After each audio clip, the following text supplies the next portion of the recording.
they are now consciously targeting and looking at who are those that apply and who are those that are admitted.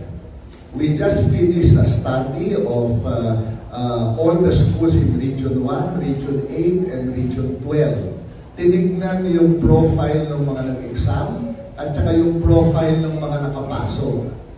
So we want to see who are those that are able to get admitted.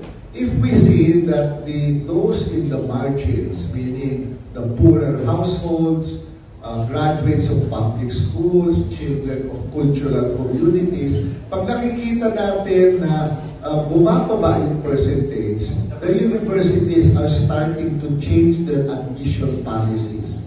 So they make it more democratic. They consciously target that those from the margins will come in. So that's the equity dimension.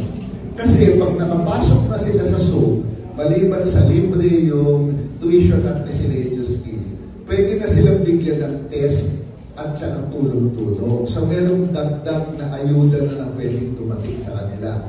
The second element is, pag nakapasok na, what should the universities do to keep them in school? Kasi pwedeng nakapasok tapos nag-drop out naman. So we have to improve student services. Madami nang ginagawa yung mga SOAPs dyan, no? Yung University of Eastern Philippines, meron siyang libreng lunch para doon sa mga maghihirap ng mga estudyante. Andi dito ang presidente natin ng Central Philippines State University, si Donoy Morata. Pwede din sabihin yung initiatives ng CPSU. And then our commissioner here, Commissioner Agrupis, was formerly president of Mariano Marcos State University.